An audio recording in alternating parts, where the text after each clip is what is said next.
जयजनी दर्शकों, मैं हूं शिफाली जैन और आप सभी का स्वागत है जिनवाड़ी चैनल की इस खास श्रृंखला में, जिसमें आपको दिखाने जा रहे हैं आचार्य श्री विद्यासागर जी महाराज के परम प्रभावक शिष्य मुनि श्री प्रमाण सागर जी महाराज के मंगल प्रवचन, जिसका सीधा प्रसारण आगरा के एमडी जैन कॉलेज प्रांगण से होगा।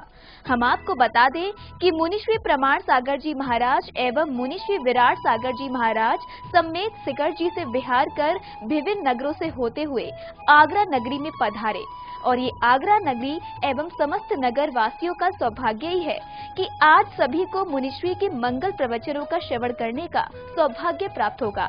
तो चलिए चलते हैं सीधे आगरा के एमडी जैन कॉलेज प्रांगण में, जहां पर मुनिदेह के मंगल प्रवचनों को सुनने के लिए सैकड़ों की संख्या में भक्त उपस्थित हुए हैं।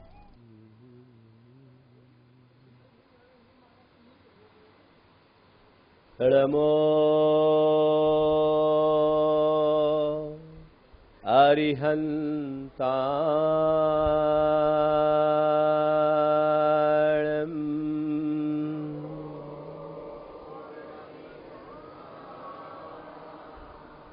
नमो सिद्धाणम्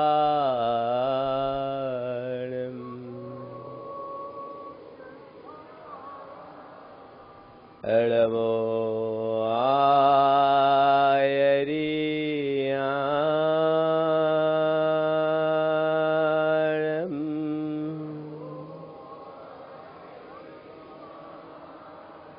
नमो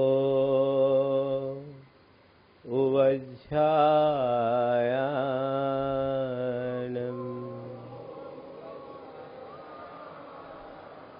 नमो लोये सवशाहुणम्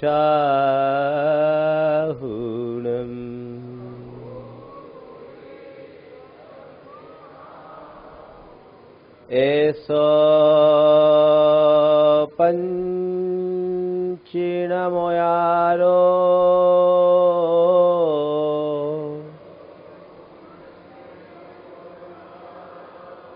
सौवपावपनाशनो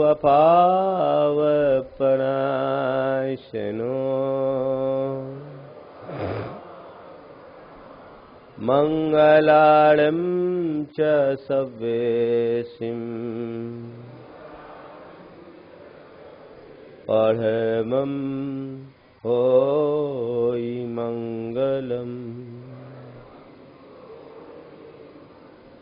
जय बोलो देवादिदेव एकहतराट श्री भगवान महावीर स्वामी की, अहिंसा परमो धर्म की, परम पूज आचार्य गुरुवर श्री विद्यासागर जी महाराज की, परम पूज्य 108 मुनिवर प्रमाण सागर जी महाराज की, परम पूज्य 108 मुनिवर श्री विराट सागर जी महाराज की, मुनि संघ की।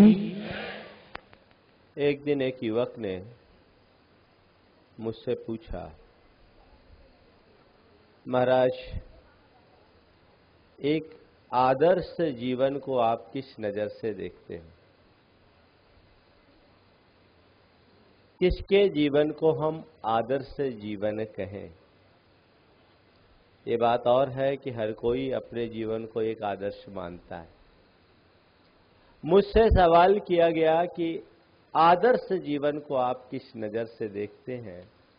मैंने कहा, जिसमें संवेदनशीलता हो, सहनशीलता हो, स्नेहशीलता हो और संस्कारशीलता हो, समझ लेना उसका जीवन ही आदर्श जीवन है। आज मैं आपसे इन्हीं 4 बिंदुओं की चर्चा करने जा रहा हूं। जीवन का सबसे महत्वपूर्ण तत्व संवेदना है, और आज के इस युग में यदि मनुष्य के जीवन में सर्वाधिक प्रभावित कुछ हुआ है तो मनुष्य की संवेदना। हम जिस भारत में जन्म लिए हैं, जिस भारत में जीते हैं, इस भारत की संस्कृति इतनी उदात्त संस्कृति रही जिसने अपनी संवेदना को सारे प्राणी जगत तक फैलाने की बात कही और विश्व से मैत्रीपूर्ण संबंध स्थापित करने की बात कही। और ये कहा गया कि सर्व प्राणियों को अपने समान गिनो, सबके प्रति संवेदनशील बनो। पर के दुख को अपना दुख मानो, पर के सुख को अपना सुख मानो, अपने सुख में किसी का दुख ना हो, इस बात का ख्याल रखो। यह हमारे अंदर की संवेदना थी। जिस समय कहा गया कि सारे विश्व को एक परिवार की तरह देखो, युग बदला, ग्लोबलाइजेशन हुआ, कंज्यूमरिज्म बढ़ा, तो इस ग्लोबल जो व्यवस्था, ग्लोबल संस्कृति जो विकसित हुई, उसका दुष्परिणाम ये आया कि ये सारा संसार एक परिवार तो नहीं बना, इस परंपरा ने पूरे संसार को एक बाजार बना दिया। जिसे परिवार की तरह देखना चाहिए, उसे बाजार की तरह देखा जाने लगा। परिवार और बाजार में बहुत अंतर होता है। परिवार जहां संवेदना मुख्य होती है, भावना की प्रमुखता होती है, और बाजार संवेदना से और भावना से नहीं चलाया जाता, बाजार बुद्धि से चलाया जाता है। वहां केवल नफे नुकसान और लाभ हानि की बात होती है, अच्छे और बुरे के नहीं। और इसी सोच ने मनुष्य की चेतना को बुरी तरह विकृत कर दिया। बढ़ते हुए इस उपभोक्तावादी मनोवृत्ति ने मनुष्य की सोच को संकीर्ण और संवेदना को मोथली बना दिया। जिस मनुष्य की संवेदना मोथली होगी, वो कभी धार्मिक नहीं कहला सकता। जैसे किसी नदी में उसका प्रवाह न हो, उसकी धार न हो, तो उस नदी की कोई शोभा नहीं होती। किसी फूल में सुगंध न हो, तो वो कितना भी सुंदर क्यों न हो, उसका आकर्षण नहीं होता।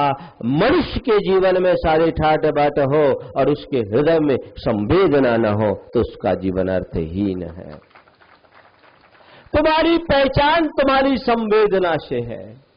अपने मन में झांको कि तुम्हारी संवेदनशीलता किस लेवल की है। संवेदन शून्य तो कोई मनुष्य नहीं होगा, क्योंकि संवेदना प्राणी मात्र का स्वभाव है। क्रूर से क्रूर प्राणी के भीतर भी किसी न किसी स्तर की संवेदना होती है। लेकिन मैं आपसे केवल ये पूछना चाहता हूं, तुम्हारी संवेदना का स्तर क्या है? मनुष्य के स्तर की संवेदना है या पशु की स्तर की संवेदना है? एक पशु के भीतर की संवेदना आप देखें तो पशु केवल अपने स्वार्थ की बात सोचता है, उसे अपने से मतलब होता है।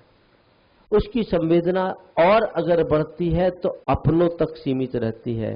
बिल्ली ऐसे बहुत क्रूर दृष्टि से देखी जाती है, लेकिन वही बिल्ली अपने उन्हीं मुख से अपने बच्चों को भी उठा के एक से दूसरे स्थान पर रखती है। बिल्ली जब अपने बच्चे से जुड़ती है तो करुणाशील बन जाती है, और उसी मुख से जब चूहे को उठाती है, चूहे को पकड़ती है, तो संवेदन शून्य बन जाती है। तो बिल्ली की संवेदना उसके स्वार्थ तक सीमित है। जिससे उसका जुड़ाव है उसके प्रति वो संवेदनशील है, और जिससे उसका जुड़ाव नहीं वो उसके लिए कोई अर्थपूर्ण नहीं है। मैं आपसे पूछता हूं, आपकी संवेदना किस स्तर की है? तुम्हारी संवेदना पशु के स्तर की है कि मनुष्य के स्तर की है? कैसे पहचाने? यदि केवल अपने तक सीमित हो, तय मानना पशु के स्तर के जीवन जी रहे हो। अपनों तक सीमित हो तो भी पशु के स्तर के जीवन को जी रहे हो। मनुष्य के स्तर का क्या है? जहां अपना और अपनों के साथ औरों का भी ख्याल हो, उसका नाम मनुष्य की संवेदना। अपना और अपनों के साथ औरों का भी ख्याल हो, उस संवेदना का नाम मनुष्य के स्तर की संवेदना है। थोड़ा जांचो, परखो। थोड़ा भैया इसको ठीक करो, ऊपर करो। जांचो, परखो, अपने भीतर झांको कि मैं कहां हूं, मैं कितना संवेदनशील हूं, कितना संवेदनशील। बस ठीक। मैं कितना संवेदनशील हूं, मेरी संवेदना कितनी है, मैं अपने विषय में सोचता हूं, अपनों के विषय में सोचता हूं और औरों के विषय में भी सोचता हूं। क्या सोचता हूं? अगर सच अर्थ में देखा जाए तो आज मनुष्य की संवेदना पशुओं से भी ज्यादा क्षीण हो गई। मैंने ऐसे अनेक उदाहरण देखे, कुछ तस्वीरें मेरे पास है जिसमें मैंने देखा कि पशुओं में मनुष्यों से भी उच्च स्तर की संवेदना है। मुझे एक गाय का चित्र दिखाया गया जिसमें एक गाय 3 बछड़ों को दूध पिला रही। मैंने एक चित्र देखा जिसमें एक सूकरी ने जन्म दिया और मर गई। उस सूकर के बच्चे को गाय दूध पिला रही है, गाय लेट जाए और उसे दूध पिलाए। मैंने एक दृश्य देखा जिसमें एक कुतिया बकरी के 2 मेमनों को दूध पिला रही है। ये तस्वीरें मेरे पास है, आप देखना चाहो तो देख सकते हो। ये संवेदना पशुओं में, जो अपने से अतिरिक्त औरों की नहीं सोचते, उन्हें हम पशु कहते हैं। और ये पशु औरों के प्रति भी संवेदनशील हो रहे हैं। और दूसरी तरफ आज के मनुष्य की मनोवृत्ति को पलट करके देखते हैं तो औरों की बात तो बहुत दूर, अपनों के प्रति भी उपेक्षापूर्ण व्यवहार कर देते हैं। औरों की बात तो बहुत दूर, जिसने जन्म दिया, जीवन दिया, संस्कार दिया, ऐसे माँ बाप के प्रति भी संवेदन शून्य बन जाते हैं। मैं आपसे सवाल करता हूं, क्या ऐसा व्यक्ति आदमी कहलाने के लायक है? उत्तर दो। जो व्यक्ति अपने आप को जन्म देने वाले को, जीवन देने वाले के लिए, संस्कार देने वाले के लिए भी उपेक्षित कर दे, उसके प्रति कोई संवेदना और सहानुभूति न रखे, अपितु उनकी संवेदनाओं को आघात पहुंचाए, संत कहते हैं वो शक्ल से आदमी भले है लेकिन यथार्थ में आदमी नहीं। वो आदमी क्या जानवर कहलाने के लायक भी नहीं है, उसका चेतन स्तर उससे भी नीचा है। अपने भीतर झांकिए, तुम्हारी संवेदना कहां? जिस देश ने पूरे विश्व को एक कुटुंब की तरह देखने की बात कही, उस देश में कुटुंब तो दूर, आज परिवार भी बिखर रहा है। परिवार भी नहीं है, माँ बाप के लिए भी जगह नहीं है। आखिर ये कैसा धर्मीपन, ये कैसा जीवन, ये कैसी मानवीयता? आज मैं आपको झकझोरना चाहता हूं, थोड़ा सोचिए।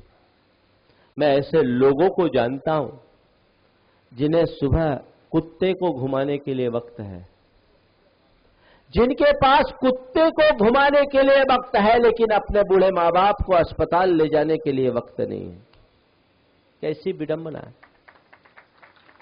ये ताली बजाने की बात नहीं है, रोने की बात है। तुम लोग तो बस जब चाहे ताली बजा देते हो।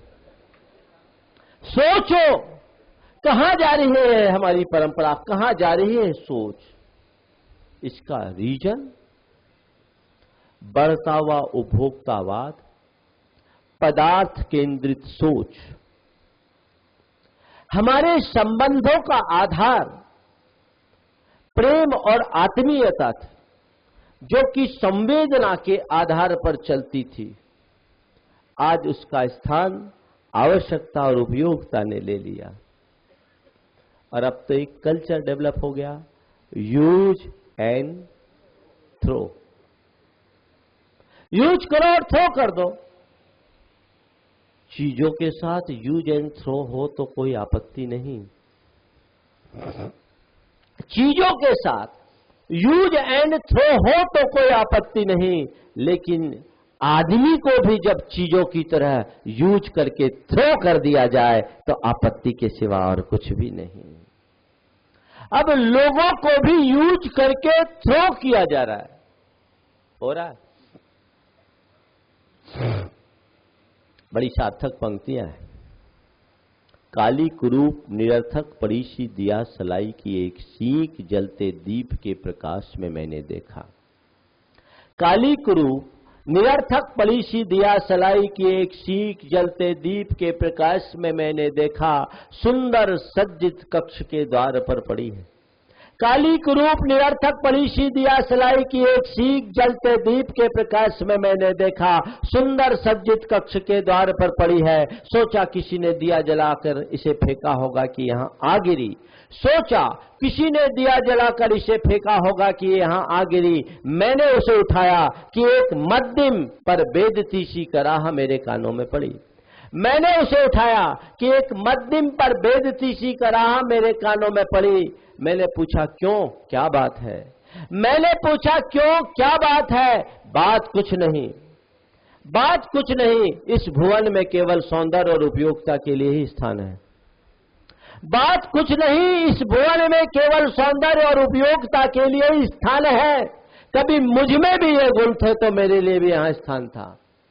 इस भुवन में केवल सौंदर्य और उपयोगिता के लिए ही स्थान है। कभी मुझ में भी ये गुण थे तो मेरे लिए भी यहाँ स्थान था। अब मेरा सौंदर्य और मेरी शक्ति मुझे घिस रगड़ कर अपहरण की जा चुकी है। इसलिए हर एक की उंगलियां मुझे दूर से दूर फेंक देने को मचाती है। आदमी की स्थिति दिया सलाई की एक सीख की तरह हो गई। व्यक्ति जरूरत पड़ने पर गधे को भी बाप बना लेता है और मतलब निकल जाने के बाद बाप से भी गधे से बुरा व्यवहार कर लेता है।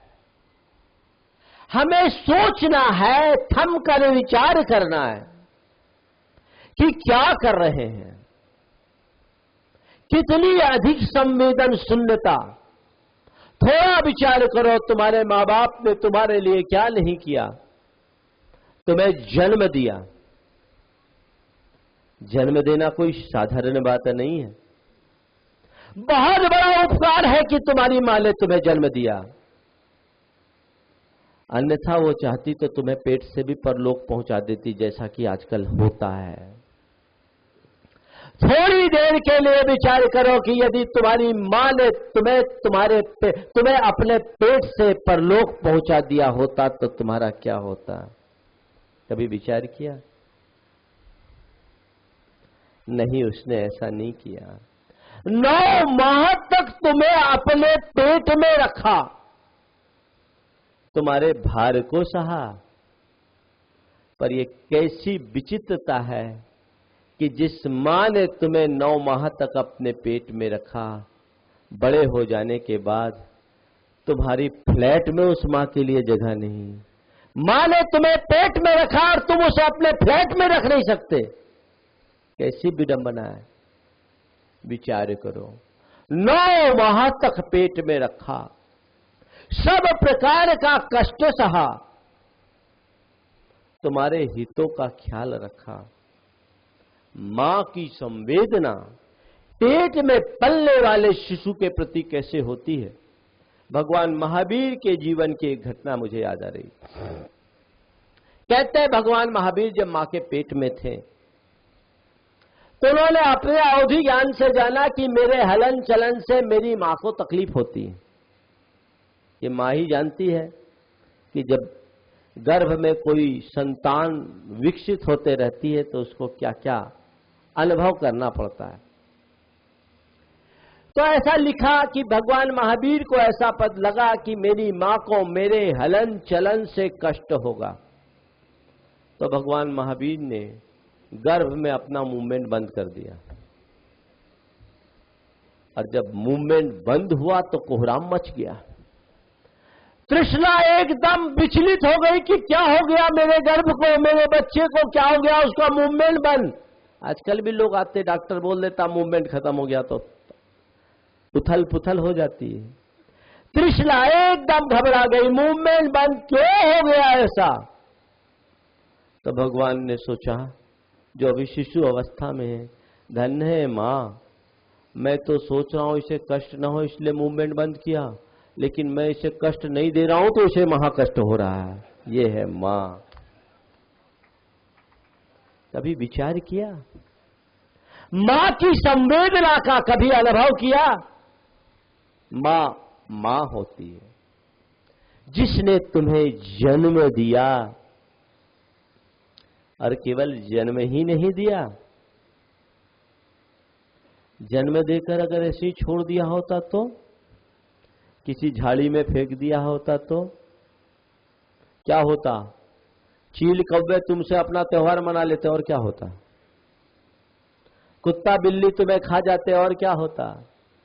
लेकिन नहीं, तुम्हारी मां ने न केवल तुम्हें जन्म दिया, अपितु जन्म देने के साथ साथ जीवन भी दिया।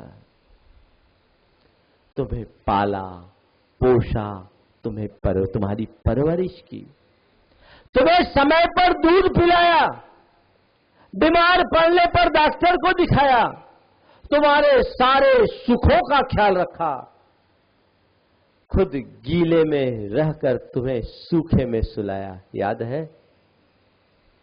खुद गीले में रहकर तुम्हें सूखे में सुलाया। लेकिन क्या बताऊं, तुम्हारी तो आदत ही उल्टी हो गई।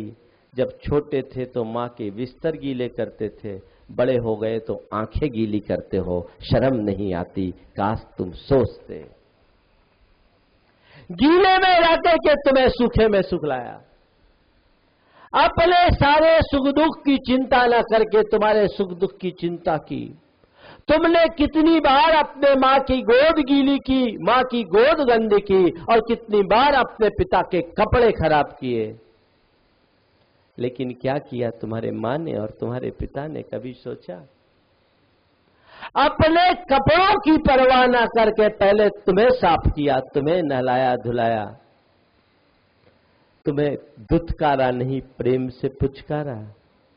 विचार करो, उस घड़ी को याद करो जब अचानक गैस की तरफ लपकते हुए तुम्हारी मां ने झट से तुम्हें अपनी ओर नहीं खींचा होता तो तुम्हारा क्या होता?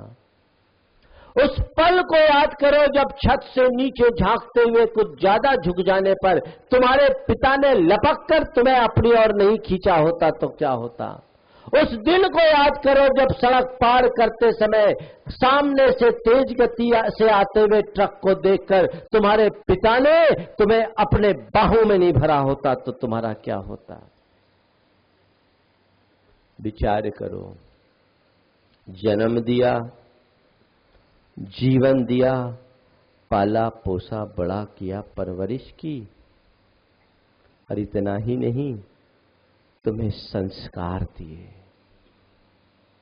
ये मां बाप की कृपा है कि तुम आज एक सभ्य व्यक्ति की सभा में बैठने के लायक बने हो, सभ्य समाज के अंग बने हो। अगर तुम्हारे मां बाप ने तुम्हारी ठीक ढंग से परवरिश नहीं की होती और तुम्हें अच्छे संस्कार नहीं दिए होते तो इस सभा में बैठने लायक नहीं होते, लुच्चे लफंगे अपराधी बनकर जेल के सीखचों में सड़ रहे होते। कभी याद है? याद आती है इनकी? कितना बड़ा उपकार, और ये है संवेदना। लेकिन ऐसी संवेदना का हनन बंधुओं मैंने देखा है। माता पिता का पुत्र सम्मान न करे तो भी वो झेल लेते हैं, लेकिन जब अपमान और उपेक्षा होती है तो वो उनके बर्दाश्त के बाहर हो जाती है। और सबका आघात सहा जा सकता है, पर संवेदना का आघात असह्य हो जाता है। लुहार का और सुनार का दोनों का घर अगल बगल में था। सुनार का की दुकान में उसका अपना छोटा सा वर्कशॉप था और लुहार की दुकान में भी उसका अपना वर्कशॉप था। एक दिन सोने ने लोहे से कहा कि तुम इतना हल्ला क्यों मचाते हो? तुम इतना हल्ला क्यों मचाते हो? तुम पर अगर घन चढ़ाया जाता है, तुम इतना जोर से चीखते हो, मोहल्ला जाग जाता है। मुझे देखो, मुझ पर दिन भर हथौड़ी का प्रहार चलता है, मैं तो इतना नहीं चिल्लाता। तो लोहे ने सोने से कहा, बहन बात सही है, मुझ पर भी प्रहार पड़ते हैं और तुम पर भी प्रहार पड़ते हैं।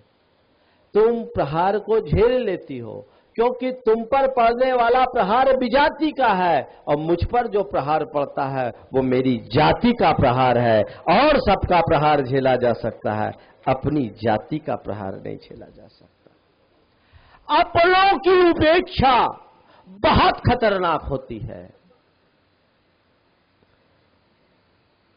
एक पिता जिसके 2 बेटे, दोनों बेटे पढ़ लिख करके प्रोफेशनल हो गए। एक सॉफ्टवेयर इंजीनियर था, सॉफ्टवेयर कंपनी में काम करने लगा, और एक MBA था, वो किसी कंपनी में मार्केटिंग का काम देख रहा था। मुंबई जैसे महानगर में दोनों अलग अलग फ्लैट में रहते थे। छोटे की शादी हुई और बड़े ने छोटे से कहा कि देख, अभी तक अपने माँ बाप के भार को हमने सहा, कैसी विडंबना है। जिसने जन्म दिया, जीवन दिया, संस्कार दिया, एक समय आने पर वही भार लगने लगते हैं। छोटे को कहा कि अभी तक मैंने माँ बाप के भार को सहा, अब तेरी शादी हो गई, ऐसा कर, अब माँ बाप को, मम्मी पापा को तेरे फ्लैट में भेज देते हैं। भैया कैसे होगा ये सब, अभी तो मैं ठीक ढंग से सेटल भी नहीं हुआ। बोले तो इसकी चिंता मत कर, वो व्यवस्था मैं कर लूंगा, वो व्यवस्था मैं कर लूंगा। बोले क्या करोगे? बोले भाई चिंता नहीं कर, मैं अपने पापा से बोल दूंगा, सारी व्यवस्था कर दूंगा। ठीक, वो अपने पिताजी के पास गया और कहा, पापा पिछले 12 वर्षों से आप मेरे पास हो, अब मैं चाहता हूं छोटा भी आपकी कुछ सेवा करे। आपकी बड़ी बहू ने आपकी खूब सेवा की, आप छोटे के पास जाएं, छोटे के फ्लैट में रहें, बहुत अच्छा होगा। पिताजी ने कहा, जैसी तुम्हारी मर्जी। ठीक है पापा, आप छोटे के फ्लैट में जाएंगे, आपको मालूम है छोटे का बिजनेस अभी पूरी तरह सेटल नहीं हुआ है, आप वहां जाएंगे, काफी खर्चा भी होगा। तो हम लोगों ने ऐसा तय किया है कि आप दोनों छोटे के फ्लैट में रहेंगे, आपकी पूरी व्यवस्था होगी, छोटा भाई और बहू आपकी पूरी व्यवस्था करेगी, और आप 20,000 रुपया महीना छोटे को दे दिया करोगे। पापा ऐसे भी आपको सब दे के तो जाना ही है, अपने जीते जी अपने हाथ से दे तो ज्यादा अच्छा है। पिता ने और बाकी बातें सुनी तो बर्दाश्त हो गई। 20,000 रुपये की जब बात सामने आई तो एकदम भौचक्क रह गया, आंखों से पानी आने लगा। पत्नी ने पूछा, क्या बात हो गई? तो पति ने अपनी पत्नी से अपने भीतर की पीड़ा इन शब्दों में अभिव्यक्त की कि ये कैसे दुर्दिन आ गए कि अभी तक बड़े के घर में रहता था, अब छोटे के फ्लैट में रहना होगा, ये तक तो बर्दाश्त हो गया, लेकिन मुझे छोटे के यहाँ रहने के लिए 20,000 रुपये हर महीने देने होंगे। मैं सोचता हूँ कि बेटे के घर में रहने के लिए 20,000 रुपया महीना देने से अच्छा तो 20 रुपया का जहर खाकर अपनी दुनिया को खत्म कर लेना ज्यादा अच्छा है। यहाँ कैसे रहे? ये है संवेदना का आघात। विचार करो, ऐसी स्थितियां आती है कि नहीं आती? व्यक्ति पैसे को ही सब कुछ मानने लगता है, व्यक्ति ऊपर की व्यवस्था को ही सब कुछ मानने लगता है, तो मामला सब कुछ गड़बड़ा जाता है। संबंध अंदर से जुड़े होते हैं जिसका मूल संवेदना है। मैं आपसे कहूं कि आप एक अच्छे इंसान हो। जिनकी इस स्तर की संवेदनहीनता है वो व्यक्ति इंसान कहलाने का अधिकारी कहां? संवेदनशील बने। आज से तय करें, अपनों के प्रति संवेदनशील बनेंगे, औरों के प्रति भी संवेदनहीन नहीं होंगे। मैं थोड़ी सी बात को और स्पष्ट कर रहा हूं। अपनों के प्रति संवेदनशील बनेंगे और औरों के प्रति संवेदनहीन नहीं रहेंगे। मतलब पहले अपनों को संभालो, उनकी कभी उपेक्षा न करो, जितना बने उनकी सेवा शुश्रूषा करो, और औरों की संवेदना पर आघात मत पहुंचाओ, उन्हें नुकसान न पहुंचाओ। अपने हितों की पूर्ति में किसी के हित में बाधक मत बनो। बस इतना अपना लो, समझ लेना तुम्हारे भीतर मानवीय गुणों का संचार होना शुरू हो गया है। लेकिन ये संवेदनहीनता बड़ी विचित्र है। कई घटनाएं मेरे मानस पटल में उत्पन्न उभर रही है जो मनुष्य की संवेदनहीनता को अभिव्यक्त करती है। मन हो रहा है आपसे बताने का, सोचा तो था कि चारों चरण आज पूरे कर लूं, देखे लेकिन ये बातें ऐसी है जो एक दिन में पूरी की नहीं जा सकती और एक दिन में पूरा कर लेना ठीक भी नहीं। मैं आज आपकी संवेदना को जगाना चाहता हूं। मनुष्य कैसे संवेदनहीन होता है, और ये संवेदनहीनता आज के पढ़े लिखे लोगों में ज्यादा है। अनपढ़ गंवार लोग, अंगूठा छाप लोग ऐसा नहीं करते, पढ़े लिखे लोग ज्यादा करते हैं। क्यों? आज लोग पढ़े लिखे हैं जरूर, पर संस्कार नहीं। पहले शिक्षा के साथ संस्कार होता था, आज संस्कार नहीं केवल शिक्षा है, मामला गड़बड़ हो जाता है। आप देखेंगे वृद्धाश्रमों में रहने वाले जितने भी लोग आपको मिलेंगे, छोटे मोटे लोग नहीं दिखेंगे, सब हाई प्रोफाइल लोग दिखेंगे जिनको अपने संतानों की उपेक्षा का दंश झेलना पड़ा। जो हाई प्रोफाइल है उनके साथ ऐसा होता है। पढ़ लिख करके आदमी सब कुछ भूल जाता है। दो उदाहरण आपके सामने रखना चाहता हूं।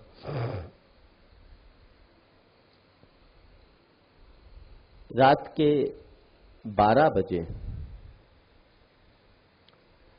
वृद्धाश्रम में रहने वाली मां की दृष्टि घड़ी पर गई और वहीं टंगे हुए कैलेंडर पर गई। मां ने फोन उठाया, अपने बेटे को फोन मिलाया। उधर से बेटे ने रिसीवर उठाकर पूछा, क्यों मां, क्या बात है? कुछ नहीं बेटा, मैंने सोचा कि आज तेरी जन्मदिन है, तुझे जन्मदिन का आशीष दे दूं। जन्मदिन है, आशीष दे दो, तो इसकी रात के 12 बजे नाटक करने की क्या जरूरत थी? ये तो सुबह भी हो सकता था।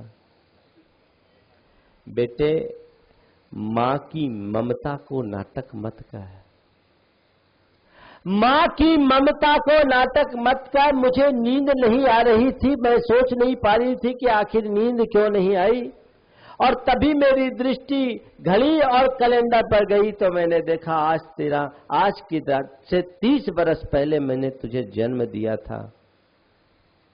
बेटे ने बेरुखी से कहा, मां, इस प्रकार की बकवास में मुझे कोई रुचि नहीं, तूने मेरी नींद खराब कर दी। बेटे ने बेरुखी से कहा, मां, मुझे तेरी इस प्रकार की बातों में कोई रुचि नहीं, तूने मेरी नींद खराब कर दी। मां ने कहा, बेटा ठीक कहता है, आज मुझे इस बात का एहसास हुआ कि आज तो मैंने केवल तेरी नींद खराब की, पर 30 बरस पहले जब मैंने तुझे जन्म दिया था तब पूरी रात खराब करी थी। क्या सोचो, है ये स्थितियां? कभी मन में आता है कि हम कहां जा रहे हैं?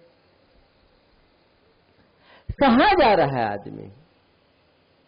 एक विधवा महिला ने अपने बेटे को पढ़ा लिखा कर डॉक्टर बनाया। ये किससे नहीं बता रहा हूं, ये सत्य घटना सुना रहा हूं। विधवा महिला ने अपने बेटे को पढ़ा लिखा कर डॉक्टर बनाया और एक डॉक्टरनी से उसका विवाह कर दिया। बेटे ने गांव से शहर में जाकर अपना नर्सिंग होम खोल लिया। नर्सिंग होम धड़ल्ले से चला। मां वृद्ध हो गई। अचानक मां को बीमारी ने घेरा। बीमार पड़ने पर मां गांव से शहर आई, अपने बेटे के नर्सिंग होम में दाखिल हो गई।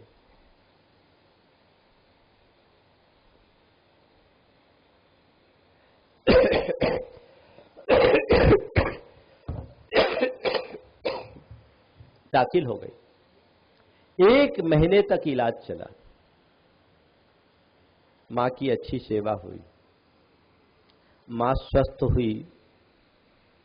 स्वस्थ होने के बाद वापस अपने घर आ गई।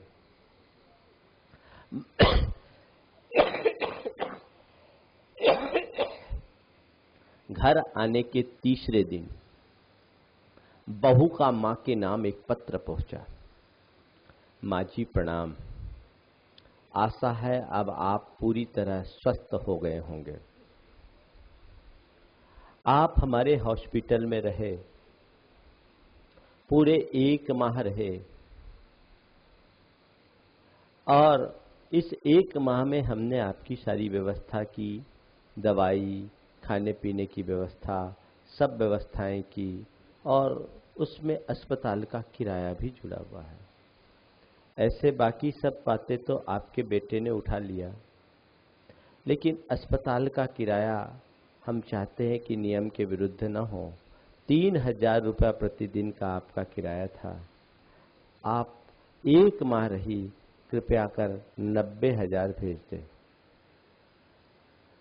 3000 रुपया दिन का किराया, 1 माह रहें, कृपया कर 90,000 रुपये भेज दें।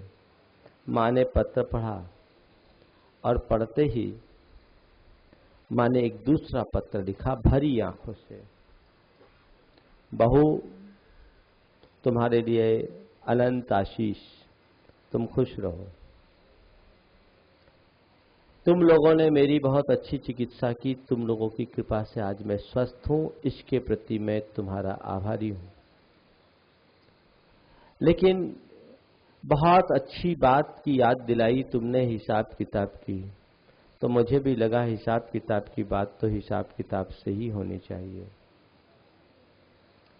मैं तुम्हारे अस्पताल में 1 महीने रही, उसका किराया तुमने मांगा, मैं भेजने को पूरी तरह तैयार हूं, पर मैं सोचता हूं कि हिसाब पूरा हो जाना चाहिए। मैंने तुम्हारे पति को 9 महीने तक अपने पेट में रखा। तुम्हारे पति को 9 महीने तक अपने पेट में रखा। अगर 300 रुपया दिन का भी किराया लो तो 9,000 रुपये महीने के हिसाब से 81,000 रुपया तो ये हो जाता है। इतना ही नहीं, तुम्हारे पति को मैंने 25 साल तक पाला पोसा बड़ा किया, और उसको मेडिकल की पढ़ाई की जिसमें लाखों रुपया लगा है। बच्चे को पालने पोषने और बड़ा करने की बात तो छोड़ दो, बेटे की पढ़ाई में मैंने 20 लाख रुपया लगाया, और अपने पेट में रखने का 9 महीने का 81,000 रुपया किराया, तो 20,81,000 में से अपने 90,000 काट के बाकी का रुपया रिफंड कर दो। वो भौचक कर रह गई। विचार करें, कहां जा रहे हैं आप? ये किसका लक्षण है? लोग केवल पैसे से ही खेल खेलना चाहते हैं। पैसा जीवन के लिए बहुत कुछ है, पर सब कुछ नहीं। मैं एक ऐसे पैसे वाले व्यक्ति की व्यथा जानता हूं जिसने जीवन भर पैसा कमाया और पैसे के आगे अपने मां बाप की भी उपेक्षा की, और एक रोज आकर भरी आंखों से उसने मुझसे कहा, महाराज, आज मुझे समझ में आता है कि पैसा जीवन में बहुत कुछ है, सब कुछ नहीं। मैंने अपनी सारी जिंदगी पैसे के पीछे लगाई। आज मैं महसूस कर रहा हूं मेरे पास सब कुछ है, पर मेरा कोई भी नहीं और कुछ भी नहीं। तुम्हारा कोई तभी बनेगा जब तुम किसी के बनोगे। तुम्हारे मन में अगर औरों के प्रति संवेदना होगी तो तुम्हारे प्रति भी कोई संवेदना रखेगा, और तुम खुद संवेदन शून्य हो जाओगे तो तुम्हारे प्रति कोई की संवेदना नहीं होगी। और ध्यान रखना, पीढ़ियां तो वही दोहराती है जो तुमसे सीखती है। तुम अपनों के प्रति जैसा व्यवहार करोगे, अपने आने वाली पीढ़ी से उससे बुरे व्यवहार के लिए तैयार हो जाओ।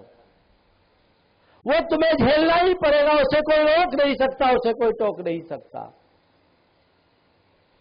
तो इस तरफ अपनी दृष्टि होनी चाहिए, अपनी संवेदना को उभार।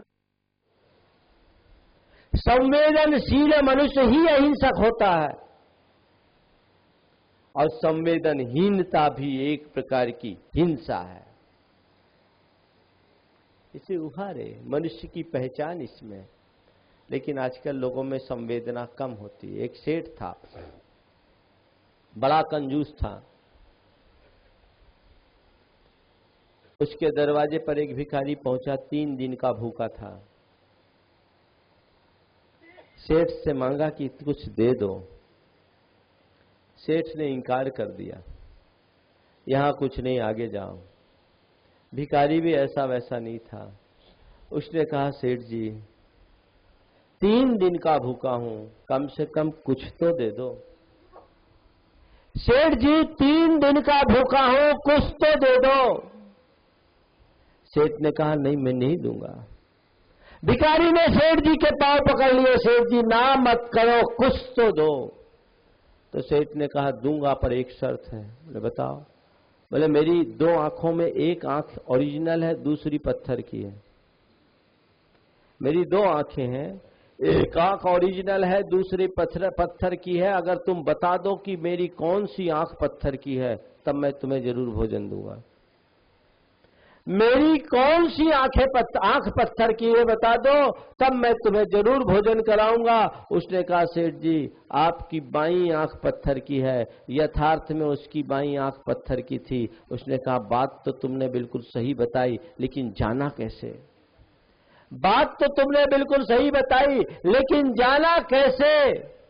तो उस भिखारी ने कहा, सेठ जी उसी में थोड़ा सा पानी दिख रहा था, उसी में थोड़ा सा पानी दिख रहा था, ओरिजिनल में पानी नहीं था। सच में जिस मनुष्य की आंखों में किसी की पीड़ा देखकर पानी न उभरे, वो आंख नहीं, पत्थर की आंखें हैं। अपने अंदर संवेदना जगाओ। कुरल काव्य में लिखा है कि जैसे सूखी धरती पर डाले गए बीज कभी अंकुरित नहीं होते, वैसे ही संवेदन शून्य मनुष्य के हृदय में कभी धर्म का अंकुरण नहीं होता। संवेदनशीलता हमारे धर्म का मूल तत्व है। एक बार एक युवक ने मुझसे पूछा, महाराज जी धर्म को धारण करने के लिए सबसे पहले मनुष्य के भीतर क्या होना चाहिए? मैंने कहा 2 बातें, संवेदनशीलता और पाप भीरुता। संवेदनशीलता और पाप भीरुता ये 2 ऐसे गुण हैं जिनके प्रकट होने पर ही धर्म प्रकट होगा। अगर तुम्हारे मन में संवेदना नहीं और पाप भीरुता नहीं, धार्मिकता का आविर्भाव नहीं हो सकता। संवेदना बहुत व्यापक है। अहिंसा हमारा धर्म है जो संवेदना के बल पर ही प्रकट होता है। और प्राणी को अपने समान मानो। भर्तृहरि ने मनुष्य के 4 स्तर बताए। पहला स्तर जो अपने हित के लिए औरों के, जो पहला स्तर जो औरों का हित करता। दूसरा स्तर जो अपने हित की पूर्ति में औरों का अहित करता। तीसरा स्तर जो अपने हितों की पूर्ति करता हो और औरों का अहित न करता हो। और चौथा स्तर औरों के हितों की पूर्ति के लिए अपने हितों का भी त्याग कर देता हो। जो सदैव औरों का अहित करता है वो राक्षस है। जो हमेशा औरों का अहित करता है वो राक्षस है आदमी के भेष में। जो अपने हितों के लिए औरों का अहित करता है वो पशु है। और जो अपने हित की पूर्ति करता औरों का अहित नहीं करता वो मनुष्य है। और जो औरों के हितों के लिए अपने हितों का परित्याग कर देता है वो देवता है। राक्षस, पशु, मनुष्य और देवता, चारों रूप है तुम्हारे। झांको, देखो, टटोलो, परखो, कौन है तुम्हारे भीतर। महाराज चारों है। कभी राक्षस बन जाते हैं, कभी जानवर बन जाते हैं, कभी आदमी बन जाते हैं और कभी देवता बन जाते हैं। यही गड़बड़ है। शुरुआत के 2 स्तर से ऊपर उठोगे तब तुम्हारा मनुष्य कहलाना सार्थक होगा। मानवीय स्तर पर आओ, मानवीय संवेदना को जगाओ। दीन दुखी प्राणियों के प्रति तुम्हारी संवेदना हो। ध्यान रखना, औरों के प्रति संवेदनशील वही हो सकता है जो अपनों के प्रति संवेदनशील हो। आज लोग औरों के प्रति संवेदनशील नहीं, अपनों के प्रति संवेदनशील नहीं, अपने प्रति संवेदनशील है। अपने प्रति संवेदनशील होने वाला स्वार्थी होता है और औरों के प्रति संवेदना रखने वाला व्यक्ति परमार्थी होता है। सच्चा परमार्थी स्वयं के ऊपर आने वाली बड़ी सी बड़ी विपत्ति को भी सहजता से सह लेता है, लेकिन औरों के ऊपर आने वाली विपत्ति को देख करके कांप जाता है। देखो, एक होता है जन, एक होता है सज्जन और एक होता है संत। जन यानी दुर्जन। दुर्जन अपने हित की ही बात करता है, सज्जन अपने हित के साथ औरों के हित की बात करता है और संत औरों के अहित को देखकर पिघल उठता है। सामान्य व्यक्ति अपनी पीड़ा से प्रभावित होता है, सज्जन पर की पीड़ा से प्रभावित होता है, लेकिन संत की स्थिति और ऊपर हो जाती है। सज्जन पर की पीड़ा को देखकर प्रभावित होता है, निज की पीड़ा से कोई भी प्रभावित होता है, लेकिन संत की स्थिति और अधिक होती है। कहते हैं संत हृदय नवनीत समाना, कहहि कबिन पर कह ही न जाना। संत का हृदय नवनीत के समान होता है, ऐसा कवि लोग कहते हैं, पर सच्चे अर्थों में वो कहना नहीं जानते। क्यों? निज परिताप द्रवे नवनीता। नवनीत तब पिघलता है जब उस पर आंच आती है। निज परिताप द्रवे नवनीता और पर परिताप ही संत पुनीता। नवनीत तब पिघलता है जब खुद पर आंच आती है और संत का हृदय तब पिघलता है जब औरों पर आंच आती है। पिघलना चाहिए। आप लोग बोलते हैं वाणा नहीं है जीवन का बदलना है साधना।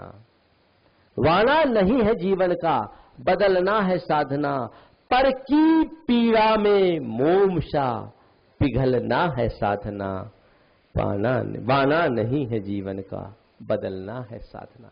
पर की पीड़ा में, पराई पीड़ा को देखकर तुम्हारे आंख में अगर आंसू आए तो आंसू नहीं मोती है, और स्वयं की पीड़ा में अगर आंसू हो जाए तो आंसू नहीं जहर है। अपनी पीड़ा को सहो पियो।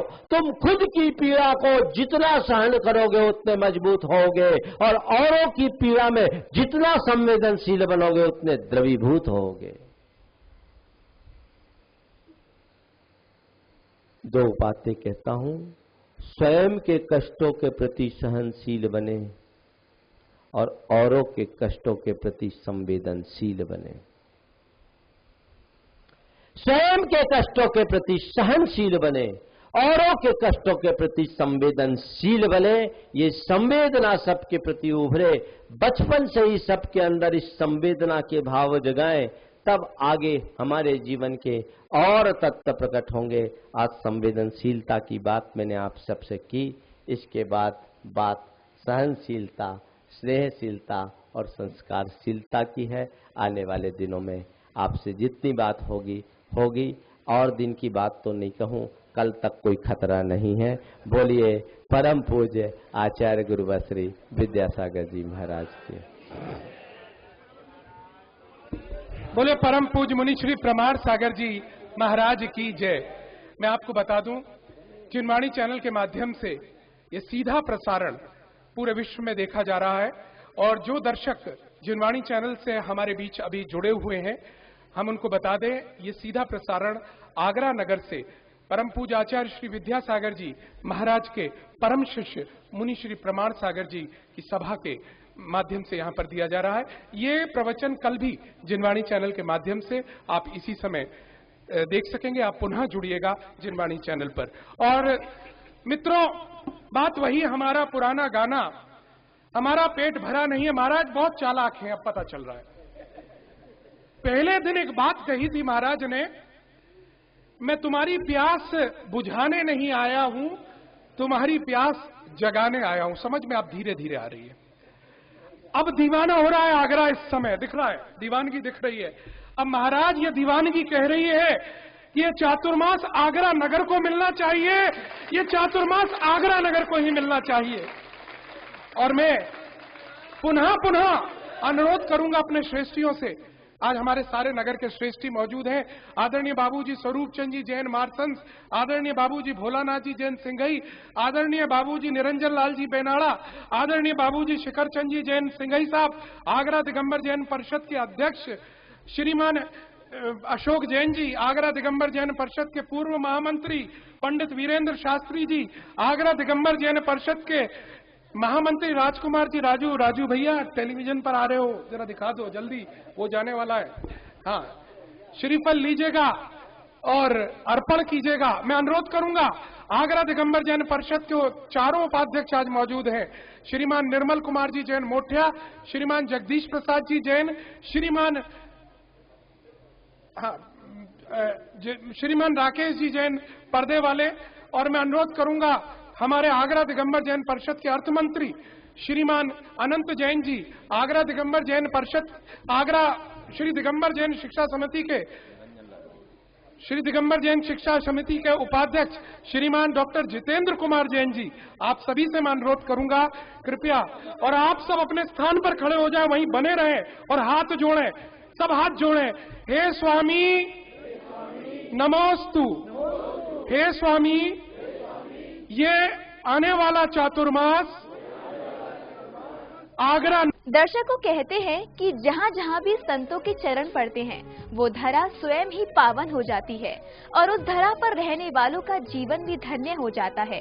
ऐसे ही मुनिदय के पावन चरणों से आगरा की धरती भी पावन हो गई और मुनिश्री के प्रवचनों का श्रवण कर सभी ने अपने जीवन को धन्य किया। दर्शकों, समय हो चला है आपसे विदा लेने का। मुनिश्री की मंगलवाड़ी का रसपान कराने के लिए हम कल इसी समय पुनः उपस्थित होंगे। तब तक के लिए दीजिए मुझे आज्ञा। जय श्रीनाथ और आप देखते रहिए जिनवाणी चैनल।